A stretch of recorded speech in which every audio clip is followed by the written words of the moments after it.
Corona virus की त्रासदी के पहले से दुनिया भर में हर साल मलेरिया 4 लाख लोगों की जान ले रहा था। इसे रोकने के लिए वैक्सीन बनाना दशकों से एक बड़ी चुनौती थी। हालांकि मलेरिया का तोड़ निकालने की कोशिश करीब 80 साल से चल रही है और करीब 60 साल से आधुनिक वैक्सीन डेवलपमेंट पर रिसर्च जारी है। आखिरकार 3 दशकों की मेहनत के बाद दुनिया को 6 अक्टूबर 2021 को मलेरिया की पहली वैक्सीन मिल गई। जी हाँ, विश्व स्वास्थ्य संगठन यानी WHO ने 6 अक्टूबर को दुनिया की पहली मलेरिया वैक्सीन को मान्यता दे दी है। दुनिया की सबसे पुरानी और जानलेवा बीमारियों में से एक मलेरिया के इलाज के लिए अब तक कोई भी वैक्सीन नहीं थी, लेकिन वैक्सीन के आ जाने के बाद अब हर साल लाखों बच्चों को बचाया जा सके। आपको जानकर हैरानी होगी, मलेरिया से प्रति साल 5 लाख से ज्यादा लोगों की मौत होती थी, जिनमें 2.5 लाख बच्चे होते थे। खास बात यह है कि मलेरिया से जान गंवाने वाले बच्चों में अधिकांश की उम्र 5 साल से कम होती थी। लेकिन अब इस नई वैक्सीन से दुनिया को ये उम्मीद है कि भुनभुनाते हुए मच्छरों से उन्हें मौत नहीं मिलेगी। दरअसल मलेरिया एक पैरासाइट जनित बीमारी है, जिसके चलते बुखार, उल्टी और थकान जैसी समस्याएं होने लगती है।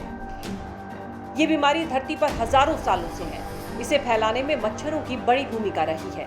मलेरिया से सबसे ज्यादा मौतें सब सहारन अफ्रीकाई देशों में होती है। पिछले 30 सालों से अलग अलग तरह की वैक्सीन का उपयोग करके लोगों को मलेरिया से बचाया जाता रहा है, लेकिन कोई एक कारगर वैक्सीन नहीं थी। मगर अब दवा कंपनी ग्लैक्सोस्मिथक्लाइन ने मॉस्क्विरिक्स नाम से एक वैक्सीन बनाई है। मॉस्क्विरिक्स का वैज्ञानिक नाम recombinant protein based malaria vaccine भी है। ये वैक्सीन लगने के बाद आपके शरीर में मलेरिया संक्रमण करने वाले पैरासाइट प्लाज्मोडियम फाल्सीपेरम का असर बेहद कम हो जाएगा, क्योंकि इस वैक्सीन की बीमारी से लड़ने की क्षमता यानी एफिकेसी करीब 77% है। मीडिया रिपोर्ट के मुताबिक ग्लैक्सोस्मिथक्लाइन अब ये दवा दुनिया भर में बांटने के लिए तैयार है। अमेरिका जैसे विकसित देशों में मलेरिया के मामले दुर्लभ हैं।